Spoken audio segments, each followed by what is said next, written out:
दोस्तों आज जो इन्वर्टर मैं रिपेयर करने जा रहा हूँ ये मेरे एक सब्सक्राइबर हैं डिंगा सिटी से मोहम्मद मंजर भाई। ये पहले मेरे पास काफ़ी सारे इन्वर्टर रिपेयरिंग के लिए भेज चुके हैं।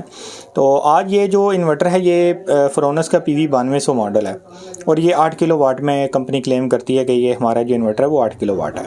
तो दोस्तों इसको ओपन करने से पहले मैं माज़रत चाहता हूँ, काफ़ी जो है वो दिनों बाद मैं वीडियो अपलोड कर रहा हूँ, मेरी कुछ से जो है वो नासाज रही, तो तबीयत की नासाजी की वजह से थोड़ा जो है ना वो मैं शॉप पे नहीं आ सका और जिन लोगों के थोड़े पार्सल डिले हुए उनको भी मैं माज़रत चाहता हूँ उनसे भी। तो ये जो इन्वर्टर है ये काफ़ी सारे कारीगरों से हो गया आया मेरे पास। इसका मैंने कवर उठा के इसको सरसरी सा देखा और दोबारा मैंने कवर इसके ऊपर रख दिया। मैं आपको चेक करवाता हूँ इसको ओपन करके कि इसकी हालत अंदर से बेसिकली क्या हो चुकी है। यानी सारे जितने भी इस एरिए के कारीगर थे ना ये ओवरऑल हमारे नज़दीक जितने भी गुजरात से लेके आई थिंक ये डिंगा सिटी और आगे पीछे ये तकरीबन इन सब से फिर के आ चुका है इन्वर्टर और इसकी काफ़ी हालत जो है ना वो ख़राब है। मैं इसका बोर्ड बाहर निकालता हूँ और बोर्ड बाहर निकाल के आपके साथ मैं फ़र्दर वीडियो शेयर करता हूँ और देखिए कि आप इसके अंदर जो है ना वो इसकी हालत कितनी जो है वो बोर्ड की ख़राब कर दी गई है।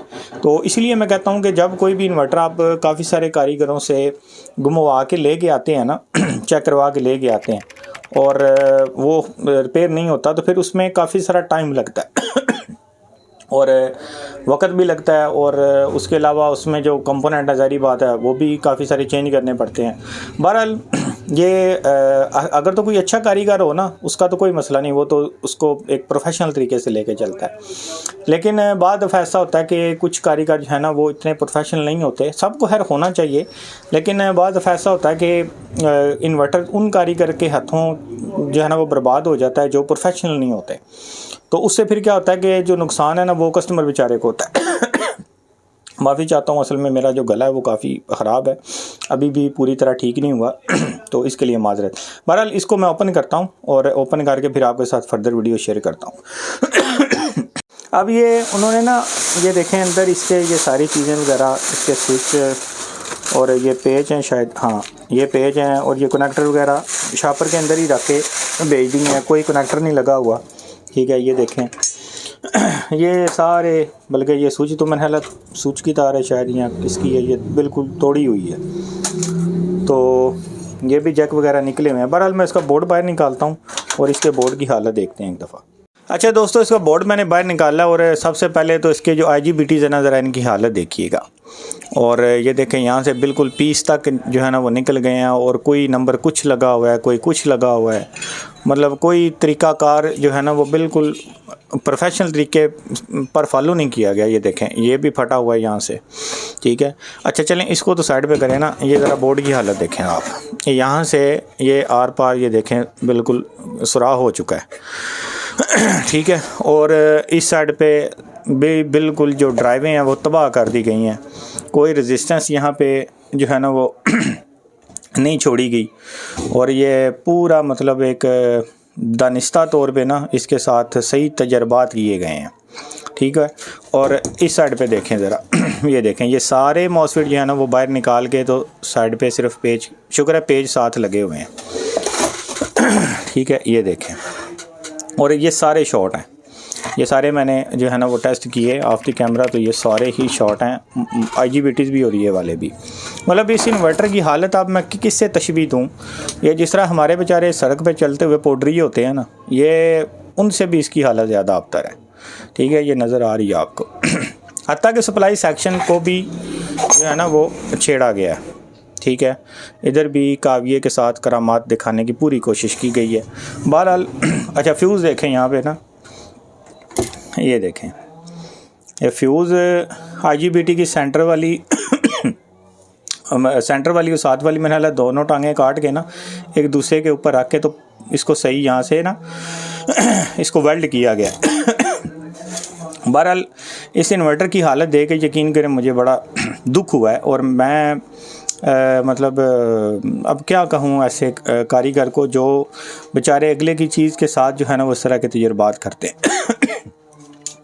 क्योंकि ये हालत में भी ये यहाँ पे जो इसकी शॉर्टेज है या यहाँ से जो जला ये कस्टमर के घर से ही ऐसे बन के आया हो, लेकिन इसके बाद ये जो हालत है ये तो कस्टमर ने नहीं ना की, ठीक है। इस तरह यहाँ पे जो हालत है ये तो कस्टमर ने नहीं की, ये तो बाद के कारीगरों का काम है।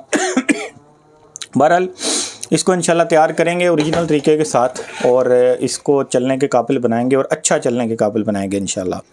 अगर वो ये मेरे पास लेके आए हैं तो मैं पूरी कोशिश करूँगा कि इसको अच्छे तरीके के साथ जो है ना वो रिपेयर करूँ। तो मैं ये जो है ना अपनी पूरी 100% एफर्ट इस पर पुट करूँगा और इसको इंशाल्लाह बेहतरीन तरीके से तैयार करेंगे। तो इस पे मैं थोड़ा सा काम ऑफ द कैमरा करता हूँ, इसकी सफाई वगैरह, इसका जो ये हीट सिंक वगैरह ये बाहर निकालता हूँ और फिर आपके साथ फर्दर वीडियो शेयर करता हूँ। तो दोस्तों बोर्ड के ऊपर काम करते हुए मुझे तकरीबन आधा घंटा हो गया है और इसकी मैंने सफाई की है सबसे पहले तो जितनी मुझसे हो सकी है। असल में मेरी थोड़ी तबीयत नासाज है और ये जो थिनर है ना ये सीधा एवेपोरेट होकर ना आपके गले को टारगेट करता है और मुझे ऊपर से खांसी लगी हुई है बड़ी शदीद, तो गला भी खराब है, तो इसलिए ये जो थिनर है उसका मैंने इस्तेमाल थोड़ा कम ही किया है। बहरहाल जितनी मुझसे हो सका मैंने इसकी जो है ना वो क्लीनिंग कर दी है और इसकी जो सफाई है वो की है। अच्छा, यहाँ आपको मैं एक बात बताता चलूँ, इसकी ये जो डीसी साइड है ना ये सारी मैंने यहाँ से ये देखें ओपन कर दिया, इसकी कोई रेजिस्टेंस वगैरह यहाँ मैंने नहीं छोड़ी और जहां जहां भी उसने किसी रेजिस्टेंस का के ऊपर या किसी कंपोनेंट के ऊपर काविया लगाया हुआ था ना वो सब मैंने उठा के बाहर फेंकी है। दोस्तों एक बात याद रखिएगा, जब आपके पास इतना बड़ा कोई यूनिट रिपेयर होने के लिए आए ना तो आपने रिस्क नहीं लेना होता। यानी अब देखें यहाँ पे डबल साइड IGBT आपने लगाने हैं। अच्छा, आप यहाँ पे सिंगल साइड भी लगा सकते हैं, ये भी बात ध्यान में रखें, लेकिन मैं चूंकि इसको ओरिजिनल तरीके पर तैयार करूंगा तो मैं इसके दोनों साइडों पर ही इसके जो ओरिजिनल IGBT हैं वो लगाऊंगा। लेकिन आप सिंगल साइड भी इसको लगा सकते हैं, उससे पावर जो है वो इसकी थोड़ी सी कम हो जाएगी। डबल साइड लगाने से पावर जो है वो बढ़ती है, लेकिन इनका सोर्स चूंकि सिंगल है तो ये आउटपुट बेसिकली सिंगल है। डबल स्विच आप इसको कह सकते हैं, ये एक फालतू रिले लगा देने से ये डुअल आउटपुट नहीं होते। मैं एक वीडियो में ये इसके मतलब जो है ना वो गुफ्तगू कर चुका हूँ, आपको दे सकते हैं। बहरहाल जब भी आपने इतने बड़े यूनिट के ऊपर काम करना है जहां पे आपके जो कंपोनेंट है वो रिस्क के ऊपर लगे हों और आपका जो पैसे हैं वो ठीक ठाक उस पर इन्वेस्टमेंट हो रही हो उनकी, तो वहां पे फिर आपने हर एक चीज को डीपली चेक करके तो फिर इन्वर्टर को ऑन करना होता है। यानी किसी किस्म का कोई किसी रेजिस्टेंस का रिस्क नहीं लेना, किसी NPN ट्रांजिस्टर का रिस्क नहीं लेना, किसी डायोड का रिस्क नहीं लेना, किसी कपलर का रिस्क नहीं लेना। ये सारी चीजें आपने कोशिश करनी है कि नहीं लगानी है। तो मेरी तो आदत है कि मैं कोई भी चीज अगर मशकूक थोड़ी सी भी देख लूं ना तो उसकी फिर प्रॉपर जगह जो है ना वो मेरे साथ पड़ी हुई डस्टबिन में होती है, ठीक है, वो इधर नहीं होती। तो यहाँ पे जितनी चीजें उसने जिनके साथ छेड़छाड़ की वो सब मैंने बाहर निकाल दी हैं और यहाँ से मैंने दोनों कैपेसिटर भी बाहर निकाले हैं। अच्छा, ये क्यों निकालें ये बाद में आपको बताऊंगा कि इनका एक जो है ना वो तरीकाकार होता है, इनको टेस्ट करने का ट्रिक है एक, वो मैं आपके साथ इंशाल्लाह एंड पे शेयर करूंगा। तो इसकी डीसी साइड भी मैंने सारी ओपन कर दी है। यहाँ पे मैं जो नंबर है वो कोशिश करूंगा 15T14 का इस्तेमाल करूं और उसके मुताबिक ही यहाँ पे जो है रेजिस्टेंस है वो मैं लगाऊं और आपको मैं इंशाल्लाह उनकी वैल्यू भी बता दूंगा। अच्छा, अब आते हैं मेन टॉपिक की तरफ। यहाँ पे जो इसका मेन फॉल्ट है, यानी यहाँ पे ये जो इसका सुराख पड़ा है और यहाँ से जो ट्रैक कट गए हैं इनका क्या हाल है। दोस्तों देखें, पहली बात आपने ये ध्यान में रखनी है कि जब इस तरह की कंडीशन माफ कीजिएगा, जब इस तरह की कंडीशन आपके सामने आए तो आपको ये जो टैग है ये जुबानी याद होने चाहिए, ठीक है। अब ये टैग यहाँ से कटा हुआ है, ये यहाँ से कटा हुआ है, ये यहाँ से कटा हुआ है, ये यहाँ से कटा हुआ है, ये यहाँ से कटा हुआ है, ये यहाँ से कटा हुआ है, ठीक है। इसी तरह दूसरी साइड पे डबल साइड ये प्रिंट होते हैं। तो ये आपको जबानी याद होने चाहिए कि कौन सा ट्रैक कहाँ पे जाना था। उसके लिए क्या है कि आपको ये देखें ना, ये आधा सर्किट यहाँ से इसको अगर हाफ करें यहाँ पे तो ये आधा चार्जर साइड है और आधा आपका जो है वो H ब्रिज सर्किट बना हुआ है। ऐसे ही है ना, यानी इसको यूं देखें, एक मिनट, ये इसका ये हाफ बनता है, ठीक है। यहाँ पे ये डायोड लगता है आपका, ठीक है, 60 एम्पेयर और 600 वोल्ट वाला, ठीक हो गया। और ये स्विचिंग वाला मॉसफेट IGBT लगता है यहाँ पे। यानी ये स्विचिंग वाले से इधर ये वाला एरिया जो है ये इसका चार्जर का एरिया कहलाता है। ये इसके जो है ना वो निशानी होती है, ये जो कॉइलें हैं ये इनकी ड्राइव के ऊपर लगी होती हैं। और जब आपका इन्वर्टर बैटरी बैकअप के ऊपर चल रहा होता है यानी इन्वर्टर मोड के ऊपर चल रहा होता है, तो ये जो डायोड हैं अपने IGBT हैं ये डायोड बन जाते हैं। यानी ये चापर से जो करंट AC में निकलता है ये उनको DC में बदलते हैं, और ये जो IGBT हैं इनके थ्रू स्विच होके तो आपके कैपेसिटरों पे ऊपर चले जाते हैं, ठीक है। यानी ये डायोड बन जाते हैं ये वाले चारों। और जब आपका इन्वर्टर वापडा के ऊपर या सोलर के ऊपर चल रहा होता है और जब बैटरी चार्ज हो रही होती है तो फिर क्या होता है कि यही चार IGBT जो हैं वो स्विचिंग मॉसफेट बन जाते हैं, और ये वाली जो साइड है ये डायोड बन जाती है। यानी ये सारी की सारी साइड क्या बन जाएगी, डायोड बन जाएगी। बात समझ आ रही है? इसको दोबारा समझिए। यानी जब बैटरी पे चलेगा तो ये स्विचिंग का काम करेंगे और ये डायोड बनेंगे और 350 वोल्ट यहाँ पे पहुंचेंगे। जब वापडा पे चलेगा तो ये स्विचिंग करेंगे और ये डायोड बनेंगे, ठीक है। और जो है वो इन कैपेसिटर के थ्रू करंट जो है वो बैटरी को फिल्टर होकर पहुंच जाएगा। तो ये इनका एक स्ट्रक्चर होता है, ये तरीकाकार होता है जिसके ऊपर ये काम करते हैं। अच्छा, ये स्विचिंग वाला जो है ना ये करंट को सिर्फ स्विच करता है, यानी यहां से इधर और इधर से इधर, बस ये एक ऑन ऑफ वाले स्विच की तरह जैसे ड्राइव मिलेगी इसका सोर्स और ड्रेन जो है वापस में मिला देगा और करंट आर पार ट्रांसफर करवा देगा। अच्छा, ये तो हो गया इसका ये चार्जर साइड, ठीक है। अब ये जो है ना ये हाफ, ये है इसका H ब्रिज सर्किट, और यहीं पे इसको जो है ना वो ये जला है, यहीं से इसकी तबाही हुई है। अब H ब्रिज सर्किट जो है ना उसकी डिजाइनिंग आपको जुबानी याद होनी चाहिए। मैं इसीलिए आपको हर वीडियो में कहता हूं कि नोट्स बनाया करें कि नोट्स बनाया करें, और नोट्स बना के अपने पास उनको सेव रखा करें ताकि आपको ये जो चीजें हैं ये बाद में जुबानी याद रह सकें। तो अब मैं यहाँ पे क्या करूंगा कि इनको यहाँ से साफ करके तो तारों के जरिए इनकी यहाँ पे हम जो है वो वायरिंग करेंगे और कोशिश करेंगे कि जितना प्रॉपर और अच्छे तरीके से हो सके मैं वो काम करूं। और इनका ये जो डायग्राम है ना, यानी इनके IGBT के कनेक्शन का, वो मैं इंशाल्लाह किसी वीडियो में ना, बल्कि किसी शॉर्ट वीडियो में वो मैं डायग्राम बना के ना तो वो अपलोड कर दूंगा, तो आप उससे कॉपी करके तो अपने पास वो चीजें सेव कर सकते हैं। तो अब ये तो इसका सिनेरियो है। बोर्ड मैंने जितना मुझसे हो सका मैंने इसकी क्लीनिंग की है, लेकिन अभी भी मैंने आपको बताया कि थिनर जो है ना वो मैं ज़्यादा यूज़ नहीं कर सकता क्योंकि वो सीधा गले में जाके लगता है और उससे जो है ना वो सांस लेना भी दुश्वार हो जाता है। बहरहाल इसको अब मैं इसकी करता हूँ सप्लाई के लिए थोड़ा सा काम ऑफ द कैमरा पे मुझे भी थोड़ा और करना पड़ेगा। सप्लाई क्लियर करने के बाद ना इसकी पहले हम ड्राइवें टेस्ट करेंगे, और ड्राइवें टेस्ट करने के बाद अच्छा एक बात और ज़हन में रखनी है आपने कि इतने बड़े यूनिट के ऊपर ना अपने ड्राइवों का रिस्क नहीं लेना। ड्राइव आपकी एक्यूरेट 100% ओके होनी चाहिए, उसके बाद ही आपने इसमें IGBT इंस्टॉल करने हैं। ड्राइवें और फ्रिक्वेंसी ये दो ऐसी चीजें हैं बड़े सट्टों में खास तौर पर जिनके ऊपर आपने कभी भी रिस्क नहीं लेना, जीरो रिस्क लेना है। तो अभी मैं इसकी सप्लाई क्लियर करके ना तो फिर आपके साथ फर्दर वीडियो शेयर करता हूँ और आपको इसकी ड्राइवें सारी जो है ना वो टेस्ट करवाता हूँ।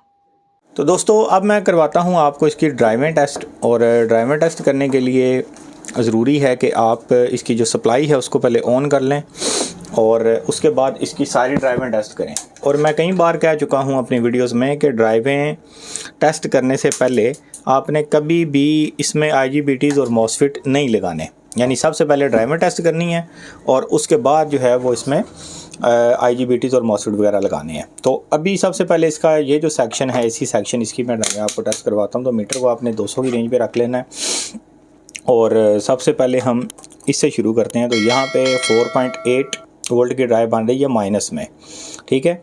यहाँ पे माइनस वोल्ट की ड्राइव इसलिए आती है, ये देखें ये -4.7 वोल्ट इसलिए आ रहा है क्योंकि आपका जो कपलर है ना वो कपलर अभी ऑन नहीं हुआ। यानी आपको पता है इसमें एक मॉसफेट होता है और एक ट्रांजिस्टर होता है। तो जब आपका कपलर स्विच नहीं होगा तो उस वक्त क्या होगा कि जो ट्रांजिस्टर है वो नेगेटिव जो है वो ड्रेन को नेगेटिव के साथ जोड़ देगा और यहाँ पे नेगेटिव वोल्टेज आ जाएंगे और जैसे ही आपका कपलर ऑन होगा तो जो मॉसफेट है उसका ड्रेन और सोर्स आपस में जुड़ेगा, तो ड्रेन के ऊपर जो है वो पॉजिटिव वोल्टेज आ जाएंगे। तो ये थ्योरी आपने ध्यान में रखनी होती है। तो ये देखें यहाँ पे 4.7 वोल्ट आ रहे हैं, दूसरे के ऊपर भी 4.5 वोल्ट आ रहे हैं, तीसरे के ऊपर 4.8 वोल्ट आ रहे हैं, और चौथे के ऊपर कोई ड्राइव नहीं आ रही। ये देखें यहाँ पे ज़ीरो ड्राइव है और इसकी ये रेजिस्टेंस वगैरह भी ठीक है, और पाँचवें के ऊपर भी कोई किसी किस्म की ड्राइव नहीं है। इसी तरह जब हम यहाँ पे इसको चेक करेंगे तो प्रापे अपने उल्टा लेंगे, क्योंकि यहाँ पे ये कॉमन है, इसका ये गेट और ये गेट एक है, ये सोर्स और ये सोर्स एक है, ठीक है। तो ये देखें यहाँ पे भी 4.7 और यहाँ पे 4.5 और तीसरे नंबर पे 4.8, चौथे पे चौथे पे बिल्कुल ज़ीरो ड्राइव है, और पाँचवा सिरे से है ही नहीं, कनेक्शन ही कोई नहीं, ठीक है। तो इसको बनाएंगे इंशाल्लाह। तो ये देखें चौथे के ऊपर हमें कोई ड्राइव नहीं मिल रही। अब ये इस वजह से यहाँ पे ड्राइव नहीं आ रही क्योंकि यहाँ से नीचे से ना ट्रैक कटे हुए हैं, जो प्रिंट हैं वो टूटे हुए हैं। तो इसलिए यहाँ नीचे जब हम उन ट्रैकों को जोड़ेंगे तो यहाँ पे इंशाल्लाह जो है ड्राइव वो आ जाएगी। तो उसके लिए ज़ाहिर बात है IGBT लगेंगे तो वो फिर ही ट्रैक जुड़ेंगे। तो इसलिए IGBT लगा के ही आप यहाँ पे जो ड्राइव है वो टेस्ट कर सकते हैं। उसके बगैर भी कर सकते हैं, लेकिन चूँकि नीचे हमारे पास बेस नहीं है ना, ग्राउंड ही नहीं है, बोर्ड ही नहीं है नीचे काम करने का, तो हम टांगे कहाँ पे लगाएंगे। तो उसके लिए ज़रूरी है कि आप IGBTs को लगाएं, और IGBT को लगा के तो फिर ड्राइव टेस्ट करके तो फिर इसको बैटरी के साथ और कार्ड के साथ ऑन करें। अच्छा, अब आते हैं हम अपने जो चार्जर साइड है उसकी तरफ, और मीटर को आपने रख लेना है AC की रेंज के ऊपर, AC 200 की रेंज के ऊपर। तो यहाँ पे देखेंगे 5.0 वोल्ट की ड्राइव है AC में, और यहाँ पे 5.1 और यहाँ पे 5.0 और यहाँ पे 5.1। अब ये ऑसिलोस्कोप के ऊपर आपने इसकी फ्रीक्वेंसी भी लाजमी टेस्ट कर लेनी है, या मीटर के ऊपर। अच्छा, अब यहाँ पे 4.4 है, वो इसलिए कि मैंने प्राबें उल्टाई नहीं है। तो जैसे ही मैं प्राबें उल्टाऊंगा तो ये देखिए यहाँ पे भी 5.1 वोल्ट की ड्राइव आ जाएगी, ठीक है, क्योंकि ये दोनों एक दूसरे के साथ पैरेलल में जुड़े होते हैं। तो यहाँ पर भी उतनी ड्राइव है, और इसके ऊपर भी उतनी ही ड्राइव है, और यहाँ पे भी सेम ड्राइव है। तो ये सेक्शन तो हमारा जो है वो क्लियर है, चार्जर सेक्शन ओके है, लेकिन यहाँ पे फ्रीक्वेंसी आपने लाजमी टेस्ट करनी है।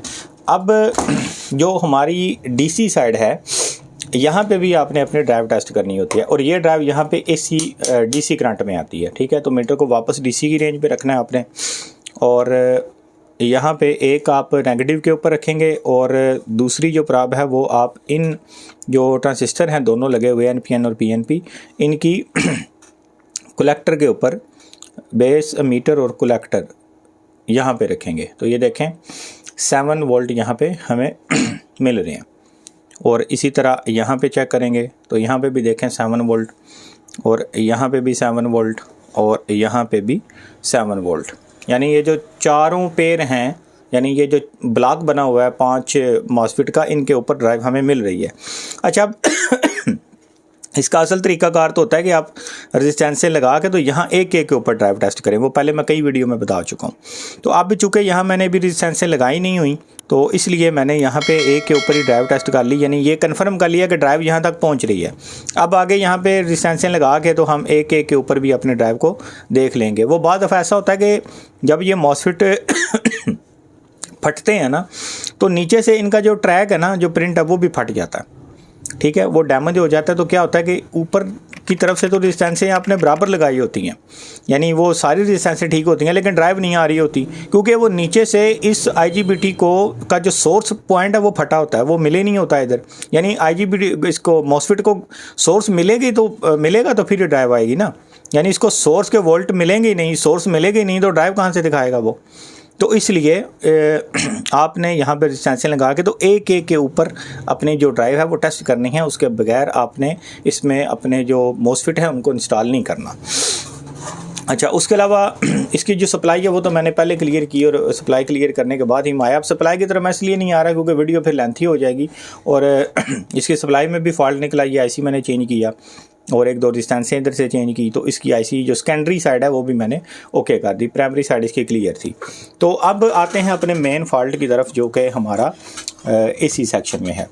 तो अब यहाँ पे मैं अब इसमें जो है ना वो अल्ट्रेशन करूँगा, थोड़ी सी इसके जितने ट्रैक हैं वो मैं जोड़ूंगा, ऑफ द कैमरा थोड़ा सा काम करूँगा और फिर आपके साथ फर्दर वीडियो में शेयर करूँगा, ठीक है। इसमें जितने ट्रैक हैं वो जोड़ के, तो इनके ड्राइवें क्लियर करके, तो फिर इंशाल्लाह इसको हम बैटरी और कार्ड लगा के तो फिर इसको ऑन करेंगे इंशाल्लाह। तो बाकी मैं अभी थोड़ा सा काम ऑफ द कैमरा मज़ीद इस पे करता हूँ और फिर आपके साथ फर्दर वीडियो शेयर करता हूँ। तो दोस्तों अभी तक जो जंपरिंग मैंने इसके ऊपर की है वो मैं आपके साथ शेयर करता हूँ। ये देखें, बेसिकली इसका जो नेगेटिव का पॉइंट था ना, ये देखें ये कैपेसिटर से नेगेटिव का जो पॉइंट है ना, ये दोनों यहाँ पे पैरेलल हैं, तो ये बेसिकली वो ब्लास्ट हुआ यहाँ पे। तो नेगेटिव जितनी थी यहाँ पे वो सारी जो है वो ट्रैक फट गया यहाँ से। तो एक तो मैंने जंपर डाला ये। अच्छा, ये तार आपने ना बड़ी अच्छी इस्तेमाल करनी है, कोई मोटी किस्म की ना 3 नत्ती टाइप की तार आपने इस्तेमाल करनी है। लोकल तार यहाँ पे आपने इस्तेमाल नहीं करनी, क्योंकि यहाँ पे जो लोड है वो काफ़ी ज़्यादा होता है। तो एक तो जंपर इसका आया ये, यहाँ से ये पहुँचा सीधा इधर, और बाकी जो है वो मैंने इस साइड पे इसको जंपर किया। ये देखें, वो यहाँ से सीधा इधर पहुँचा, इधर से ये यहाँ तक गया, यहाँ से यहाँ, यहाँ से यहाँ, और उसके बाद ये देखें ये निचली वाली साइड से ना होके ये सीधा इधर निकला, और इधर से इसने पहुँचना था सीधा यहाँ पे। अब ये ट्रैक यहाँ नीचे से होके ना यहाँ पिन नंबर 3 के ऊपर आ रहा है। ये देखें, ये होके ये यहाँ से होता हुआ ये वाला जो ट्रैक है ये पहुंचना था इधर यहाँ पे, ठीक है। ये यानी यहाँ से ये ऐसे मिला हुआ था, यहाँ से ये फट गया, तो यहाँ से इसने मिलना था ऐसे, ठीक है। और यहाँ से इसने ये जो माइलर लगा हुआ है इसके नीचे पॉइंट पे आना था। तो मैंने क्या किया कि यहाँ से उठा के यहाँ पे एक जंपर दे दिया, यानी ये वाला, ठीक है। ये सारे एक ही हैं बेसिकली, यानी ये नेगेटिव यहाँ से यहाँ और यहाँ से पॉइंट नंबर 3 पे आ गई। यानी मैं आपको ये मीटर के साथ टेस्ट करवाता हूँ। यानी ये नेगेटिव का जाल बुना हुआ है बेसिकली, यानी ये मीटर को मैंने रखा नेगेटिव की रेंज के ऊपर, बीप की रेंज के ऊपर, और ये देखें ये यहाँ से यहाँ पहुँचा, उसके बाद ये और नेगेटिव सॉरी पॉजिटिव ये, ठीक है। अब ये वाला जो है ना ये सारा एक ही ट्रैक है, ये वाला ये और ये देखें एक ही ट्रैक है सारा। तो अब ये तो हमने इसकी कर दी नेगेटिव की जंपरिंग सारी, यानी जो नेगेटिव हमारा इधर कट था वो सारा हमने इधर इसको कंबाइन कर दिया, आपस में इसके जो कनेक्शन है वो जोड़ दिए। अब अगला जो काम है वो काम ये है कि अब यहाँ पे जो IGBT लगना है ना ये वाला, इसका ट्रैक ही नहीं है सिरे से। तो यहाँ पे हम हीट सिंक लगा के IGBT लगा के, तो उसके जो तीनों पॉइंट होंगे ना उनको फिर आपस में हम यहाँ पे जॉइंट करेंगे इसके साथ। और यहाँ पे एक बात और मैं आपको बताता चलूँ, ये जो नेगेटिव का पॉइंट है ये वाला, ये यहाँ से होता हुआ यहाँ से इसके साथ मिला हुआ था, लेकिन ये यहाँ से जब जला तो ये यहाँ से फट गया, टूट गया, तो इसको मैंने यहाँ पे इधर बाईपास किया। तो अब इसमें अभी और काफ़ी सारा काम है। अभी इसमें जो IGBT यहाँ पे लगना है ना उसकी ड्राइव हमने बनानी है, और तीसरे चौथे और पांचवें IGBT की ड्राइव यहाँ पे नहीं आ रही थी, तो वो ड्राइव भी हमने कन्फर्म करनी है।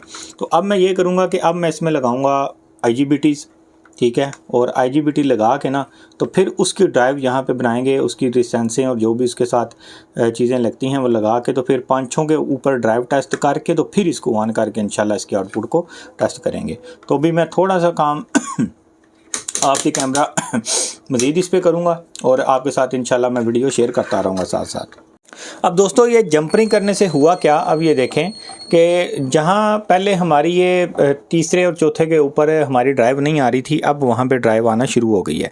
यानी अब ये देखें ये यहाँ पे 4.5 वोल्ट की ये देखें -4.5 वोल्ट की ड्राइव चौथे के ऊपर पहुँच आई है। सिर्फ हमने जो इसका जो सोर्स पॉइंट है IGBT का, जब वो जैसे ही वो अटैच किया तो हमारी ड्राइव यहाँ पे क्लियर हो गई। और ये 5वें के ऊपर भी देखें कि यहाँ पे 3.8 किलोवाट की अपने 3.8 वोल्ट की ड्राइव आ गई है। अब ये ड्राइव जो है ना, ये 3.8 वोल्ट की ये डिस्टर्ब ड्राइव है, यानी यहाँ पे इतनी होनी नहीं चाहिए, ज़्यादा होनी चाहिए, क्योंकि अब इसके साथ दूसरा पेयर अभी अटैच नहीं है। तो अभी यहाँ पे हम दूसरा जो IGBT है ना वो लगा के तो फिर इनको आपस में सिंक्रोनाइज़ करेंगे और उसके बाद फिर इंशाल्लाह हम पांचों के ऊपर दोबारा से ड्राइव टेस्ट करेंगे और वो एक जैसी ड्राइव ही होगी और होनी भी चाहिए। जब तक यहाँ पे ड्राइव एक जैसी नहीं बनेगी पांचों के ऊपर, उस वक्त तक आप इसको बैटरी के साथ नहीं लगा सकते, यानी उस वक्त तक कोई ना कोई फॉल्ट है फिर इसमें अभी तक। तो अभी मैं इसमें IGBT इंस्टॉल करता हूँ और IGBT इंस्टॉल करने के बाद फिर इंशाल्लाह इसकी जो ड्राइव है वो बराबर करते हैं। अच्छा दोस्तों, इसमें जो IGBTs मैं इंस्टॉल करने जा रहा हूँ वो JT075N 065 WEDJIF कंपनी के ओरिजिनल IGBTs हैं, ठीक है। और ये इंस्टॉल करने से पहले ना एक मैं टिप आपको देता चलूँ कि इनकी जो फालतू लेग्स है ना वो काट लेनी है आपने, और काट के तो यहाँ पे रेगमार के साथ या काविये के साथ ना एक दफ़ा यहाँ पे पेस्ट लगा के तो शील्ड वायर के साथ इनकी यहाँ से ये सारी लेग्स जो है ना वो साफ़ कर लेनी है आपने। उससे फ़ायदा क्या होगा? उससे फ़ायदा ये होगा कि जब आप इनको इंस्टॉल करके बोर्ड में तो टांका लगाएंगे ना, तो उससे इनकी पकड़ जो है ना वो मजबूत बन जाएगी और बबल नहीं बनेगी।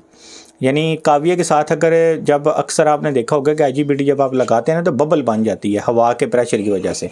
वो इस वजह से क्योंकि ये पहले यहाँ पे टांका लगा नहीं होता, तो इनको बाहर ही एक दफ़ा यहाँ पे सोल्ड करके तो साफ़ कर लेने से ना जब आप दोबारा इसको टांका लगाएंगे तो बबल नहीं बनेगी और आपका टांका जो है वो मजबूत जो है ना वो मजबूती से लगेगा। तो इसका जो हीट सिंक है वो भी मैंने साफ़ किया है, इसके जो नीचे अब्रक है वो भी मैंने ओरिजिनल लगा दिए हैं दोनों तरफ, ठीक है। और इसके अलावा इसमें जो 60 एम्पेयर और 600 वोल्ट का डायोड है वो भी मैंने JIF कंपनी का ओरिजिनल ही यूज़ किया है। तो अभी मैं इनको इंस्टॉल करता हूँ और इंस्टॉल करके अब ये देखें यहाँ से ना आपको ये आइडिया होगा इनकी बिल्कुल सीधा आपने बिल्कुल एक जैसी रखनी है, यानी ये यहाँ से इनकी ये जो टांगे हैं ना ये इधर इधर ऐसे जिग जैग नहीं होनी चाहिए। इससे क्या होगा कि लगाते हुए ये आपको आसानी के साथ लग जाएंगी ये, ठीक है। तो ये चंद टिप्स ऐसी हैं जिनका आपने ख़ास तौर पे ध्यान रखना है। तो अभी मैं इसके बोर्ड में ये इंस्टॉल करता हूँ और इंस्टॉल करके तो फिर फर्दर वीडियो आपके साथ शेयर करता हूँ।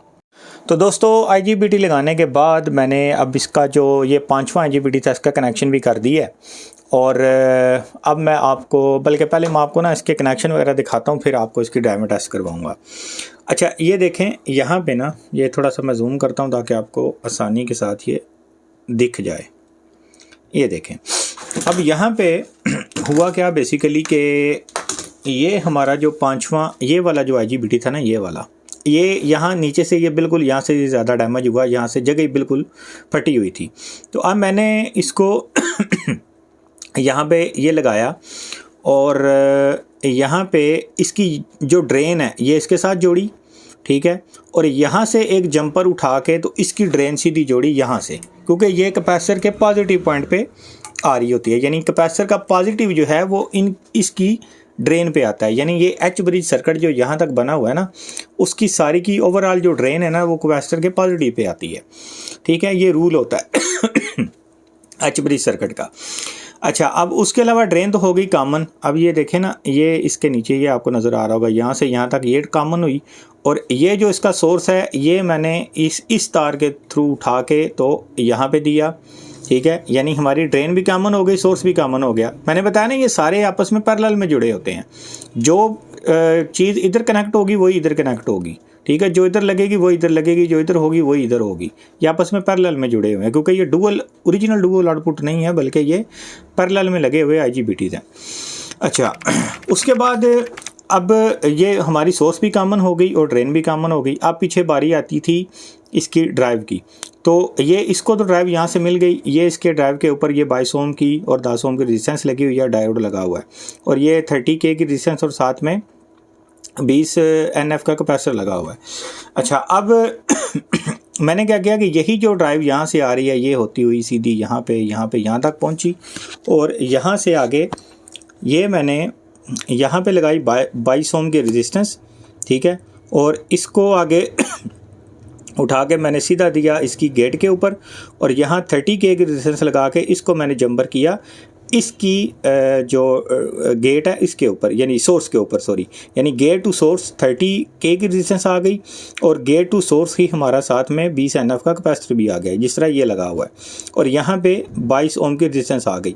अब पीछे बचता है ये कैपेसिटर, ठीक है, ये कैपेसिटर और 10 ओम की रेजिस्टेंस। तो ये प्रोटेक्शन के ऊपर लगे होते हैं, अगर आप ये ना भी लगाएं तो कोई मसला नहीं है, कोई परेशानी नहीं है। तो ये मैंने यहाँ पे बाईपास कर दिए हैं और ये यहाँ से इसको मैंने ड्राइव का सर्किट बना के तो यहाँ पे लगा दिया है। अब आपने करना पता क्या है, एक काम और करना है कि इस तरह का जब आप कोई भी मामला करें तो आप ये यूवी लेके ना, तो इसको आपने इसके ऊपर लाजमी पुट करना होता है। ये इस तरह इसके ऊपर लगा दें, ठीक है, ताकि इससे बाद दफ़ा नमी की वजह से या डिस्टर्बेंस ना हो, इससे शॉर्टेज की वजह से, लीकेज की वजह से ये सारी चीज़ें जो है ना ये इससे यूवी से दूर हो जाती हैं। ये इस तरह यूवी लगा के तो इसके ऊपर आपने फिर ये अल्ट्रा वायलेट लाइट जो है वो लगानी है ताकि ये उससे मज़बूती के साथ जुड़ जाए। तो अल्हम्दुलिल्लाह ये हमारा जो सर्किट था जहाँ जहाँ से डैमेज था वो क्लियर हो गया। तो हाँ, अब देखें ये बिल्कुल सूख भी गई है। तो अब हमने क्या करना है कि अब हम इसकी करेंगे ड्राइविंग टेस्ट। तो ड्राइविंग टेस्ट करने के लिए मैं इसको दोबारा बैटरी के साथ अटैच करता हूँ और अब मैं आपको इसकी ड्राइविंग टेस्ट करवाता हूँ। ये मीटर को मैंने 200 की रेंज के ऊपर रखा हुआ है। अब ये वाली लाइन है ना, हम इसी की सिर्फ ड्राइव चेक करेंगे, दूसरी की बिल्कुल ऑटोमेटिक एक्यूरेट होगी। तो ये देखें, पहले के ऊपर -4.8 दूसरे के ऊपर 4.8, तीसरे के ऊपर 4.8, चौथे के ऊपर 4.7 और ये जो पांचवा है इसके ऊपर 4.8 माफ़ कीजिएगा। तो ये पांचवें के ऊपर 4.8। तो ये पांचों के ऊपर हमारी जो ड्राइवें हैं वो अल्हम्दुलिल्लाह क्लियर हो गई हैं, यानी बिल्कुल एक्यूरेट हमारी ड्राइव जो है वो बन गई है। इसके ऊपर भी चलें देख लें, ये 4.8, 4.7, 4.8, 4.7 और 4.8, यानी अब ये जो हमारा एच ब्रिज सर्किट है अब ये रेडी है कि हम इसको टेस्ट कर सकें। तो अब इसके डीसी सेक्शन के ऊपर मैं थोड़ा सा काम करूंगा, वहाँ पे रेजिस्टेंस वगैरह लगा के और इसके मॉसफेट वगैरह लगा के तो फिर मैं इंशाल्लाह फर्दर वीडियो आपके साथ शेयर करता हूँ। तो दोस्तों अब बारी है इसकी फ्रीक्वेंसी टेस्ट करने की और डीसी साइड की ड्राइविंग टेस्ट करने की, क्योंकि ये हमारा सेक्शन तो हो गया क्लियर। तो अब मैं आपको ऑसिलोस्कोप के ऊपर इसकी फ्रीक्वेंसी भी टेस्ट करवा देता हूँ और इसकी ड्राइवें डीसी साइड की भी आपको टेस्ट करवा देता हूँ ताकि आपको ये भी पता चल जाए कि इनकी फ्रीक्वेंसी और ड्राइवें कितनी होनी चाहिए। तो सप्लाई के साथ मैंने इसको अटैच किया हुआ है। तो ये देखें, पहले IGBT के ऊपर 39.5 किलोहर्ट्ज़ की फ्रीक्वेंसी बन रही है और ये इसकी वेव फॉर्म भी आप देख सकते हैं। दूसरे IGBT के ऊपर भी इतनी ही फ्रीक्वेंसी होनी चाहिए यानी ये आठों के ऊपर फ्रीक्वेंसी जो है वो एक जैसी ही होनी चाहिए। तो अब यहाँ पे हम इसकी प्रावें जो है वो उल्टी करेंगे, ठीक है। तो ये देखें, यहाँ पे भी इतनी फ्रीक्वेंसी है 39.5 किलोहर्ट्ज़ और यहाँ पे भी 39.5 किलोहर्ट्ज़, यहाँ पे भी 39.5 किलोहर्ट्ज़ और यहाँ पे भी 39.57 किलोहर्ट्ज़ और RMS वोल्टेज हैं वो तकरीबन 11 होने चाहिए, ठीक है। ये आपने लाजमी ज़हन में रखना होता है, क्योंकि जो RMS वोल्टेज होते हैं ना वो ये वाले RMS वोल्टेज मीटर नहीं शो करता, ये यहाँ पे ऑसिलोस्कोप ही शो करती है और ये 11.2 होने चाहिए या 11 के लगभग होने चाहिए। अगर ये वोल्टेज आपके डाउन है और आपके जो फ्रिक्वेंसी है वो बराबर बन रही है तो फिर भी आपकी ये साइड जो है ये काम प्रॉपर तरीके से नहीं करेगी। तो ये वोल्टेज आपके RMS वोल्टेज बराबर होने चाहिए। तो फ्रिक्वेंसी तो हमारी जो है वो बिल्कुल एक्यूरेट है। अब मैं आपको टेस्ट करवाता हूँ इसकी DC साइड की जो ड्राइव है वो। अब मैंने सारी सेंसें यहाँ पे पुट कर दी हैं और जो मैंने यहाँ पे नंबर लगाया है वो 20K यानी गेट टू सोर्स 20K है और गेट के ऊपर 33 ओम, ठीक है। तो ये देखें 6 वोल्ट, यहाँ पे भी 6 वोल्ट, ये सब के ऊपर इसी तरह आपने अपने जो ड्राइव है वो टेस्ट कर लेनी है। ये देखें, सब के ऊपर 6 वोल्ट की ड्राइव एक्यूरेट होनी चाहिए। और ये ऐसा आपने नहीं करना कि एक चेक की फिर दूसरे को छोड़ दिया फिर तीसरी चेक कर ली, बाईपास नहीं करना, यानी ये सब को एक दफ़ा गुजर के जाना है ताकि आपको पता चल जाए कि हमारी कोई रेजिस्टेंस या नीचे कोई ट्रैक वगैरह वो डिस्टर्ब तो नहीं है। देखिए बिल्कुल एक्यूरेट यानी 6 वोल्ट की ड्राइव हर एक मॉसफेट के गेट और सोर्स के ऊपर मिल रही है। तो अल्हम्दुलिल्लाह अब हम कह सकते हैं कि अब ये हमारा जो यूनिट है वो रेडी है। अच्छा दोस्तों, अब मैंने शुरू में आपको बताया था कि ये जो कैपेसिटर हैं ये मैंने क्यों उतारे हैं, तो मैं आपको इसकी एक ट्रिक बताऊंगा। देखें, ये कैपेसिटर आपने बाहर निकाल देने हैं और यहाँ पे एक एक आप मॉसफेट लगाएंगे, ठीक है, एक इधर एक इधर एक इधर और एक इधर। तो वो लगा के तो फिर आप इसकी जब ड्राइव ऑन करेंगे 35-25 की, तो यहाँ पे 350 वोल्ट आने चाहिए। अगर कैपेसिटर लगे होंगे तो क्योंकि ये बड़ा यूनिट है और इसमें बड़े चॉपर लगे हुए हैं तो ये आपके मॉसफेट को जला देगा जब तक ये बाहर नहीं निकाले होंगे। तो इनको बाहर निकाल के तो आप यहाँ पे 350 वोल्ट टेस्ट करेंगे, उसके बाद फिर कैपेसिटर लगाएंगे ताकि आपका ये जो एरिया है वो टेस्ट हो सके और आपके चॉपर भी टेस्ट हो सके। बाद दफ़ा ये चॉपर भी शॉर्ट हो जाते हैं, तो इसलिए ये कैपेसिटर आपने एंड पे लगाने होते हैं। माफ़ कीजिएगा, मैंने शुरू में बताया कि मेरा गला शदीद जो है वो दर्द कर रहा है और यकीन करें गुफ्तगू करते हुए भी मुझे जो है ना वो काफ़ी जो है वो दिक्कत हो रही है। तो चलें, अब वीडियो तकरीबन एंड होने वाली है। मैं इसमें मॉसफेट वगैरह लगाता हूँ और लगा के फिर इसकी जो है वो आउटपुट टेस्ट करते हैं।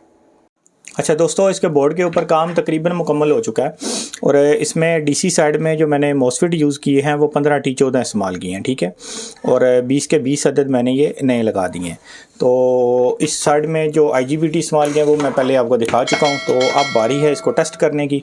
अब इसको बॉडी के अंदर करते हैं फिट और इसमें इसको मुकम्मल करके तो फिर चेक करते हैं कि क्या हमारा यूनिट आउटपुट पे जाता है या नहीं जाता। अच्छा, यहाँ पे ना मैं एक बात आपको और बताता चलूँगा, ये जितना एरिया है ना इसके नीचे यानी ये बॉडी के साथ अब मे भी टच हो, क्योंकि ये तारें जो है ना ये यहाँ से मतलब उभरी हुई हैं ना, तो आप जितना ये एरिया है ना ये वाला इतना बॉडी के नीचे आप पेपर लगाएंगे, वो मैं लगा के आपको टेस्ट करवाता हूँ। इसको ऐसे नहीं लगा देना, ऐसा ना हो के चल के ना ये तारें बाज़ दफ़ा हीट होती हैं और हीट होकर इनकी नैम्बल जो है वो नरम होती है जिससे वो बॉडी के साथ सिंक्रोनाइज हो सकता है।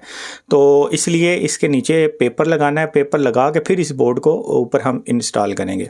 तो वो मैं आपको ना रख के चेक करवाता हूँ और फिर मैं आपके साथ फर्दर वीडियो शेयर करता हूँ। यानी दोस्तों ये इसकी बॉडी है ना, तो अब इस तरह का आपने पेपर ले लेना है। ये देखें मैंने इसकी जगह यहाँ इसकी जगह बना के ना तो इसको एडजस्ट किया है। तो ऐसे आपने इसको लगा लेना है, यहाँ पे टेप लगा लेंगे और इसको ये देखें ना यहाँ से नीचे से ये ब्लास्ट हुआ है। तो अब हमने चूँकि इसके नीचे तारों का एक जो है वो ग्रिड स्टेशन बना दी है, तो इसलिए ये लगाना ज़रूरी है। तो इसको मैं यहाँ पे करता हूँ फिट, और फिट करने के बाद इसमें बोर्ड वगैरह इंस्टॉल करते हैं और फिर इसकी आउटपुट टेस्ट करते हैं। तो फाइनली दोस्तों इन्वर्टर को मैंने कर दिया मुकम्मल तौर पे पैक, और अभी इसका ये जो फ्रंट कवर है इसके पेज वगैरह मैंने नहीं लगाए, अभी जस्ट इसको मैंने ना रखा है, बोर्ड को सिर्फ इंस्टॉल किया, पेज वगैरह लगा दिए हैं। लेकिन ये इसलिए नहीं लगाया कि मे भी हमें ये दोबारा ओपन करना पड़ जाए। आपको भी मैं पहले कई दफ़ा कह चुका हूँ कि पहले तसल्ली करके बाहर फिर इसको जो है ना वो इंस्टॉल किया करें। तो खैर अब मैं इसको करता हूँ ऑन, और अभी मैंने इसके वो बैटरी के साथ जो है ना वो अटैच किया है।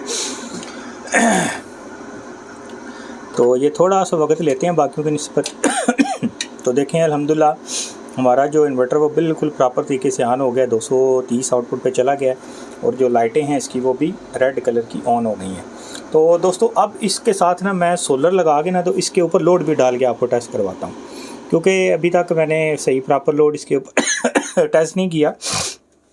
तो अभी इसके वो मैं लगाता हूँ सोलर, और सोलर लगा के तो एक दफ़ा इसका मैं जो लोड है वो भी टेस्ट कर लूँ और आपके साथ भी मैं शेयर करता हूँ।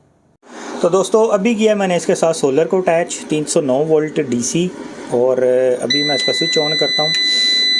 ये चला गया आउटपुट के ऊपर। अब मैं डालने लगा हूँ इस पर लोड। तो अब ये आहिस्ता आहिस्ता हम ग्रेजुअली इसके ऊपर लोड डालेंगे।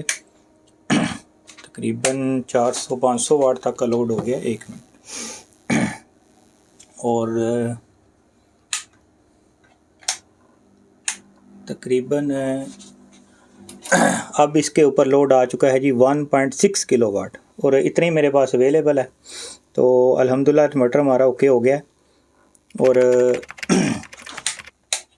बिल्कुल प्रॉपर तरीके से ये काम कर रहा है। तो दोस्तों ये इन्वर्टर बिल्कुल ओके है। अब मैं इस पर लोड ज़रा कम करता हूँ। तो दोस्तों अब मैंने ये जो वीडियो बनाई, यकीन करें कि मेरा गला शदीद दर्द कर रहा था और मैं बोलने में बहुत मुझे दुश्वारी पेश आ रही थी। तो पहले मेरा ये प्रोग्राम नहीं था कि मैं इसकी रिकॉर्डिंग करूं तबीयत की नासाजी की वजह से, लेकिन फिर मैंने सोचा कि इसमें ये ऐसा फॉल्ट है कि जो और भी किसी कारीगर के पास आ सकता है, तो इसलिए सोचा कि इसकी मैं रिकॉर्डिंग करूं और आपके साथ भी इसको शेयर करूं। तो दोस्तों इसको वीडियो को देखें, रिवाइंड करके नोट्स इसके बनाएं और इसमें जो जो चीज़ें मैंने बताई हैं उसको प्रैक्टिस करें। तो उम्मीद करता हूँ आपको नया ज़रूर कुछ सीखने को मिला। चैनल को सब्सक्राइब कर दें, लाइक कर दें और दोस्तों के साथ शेयर कर दें।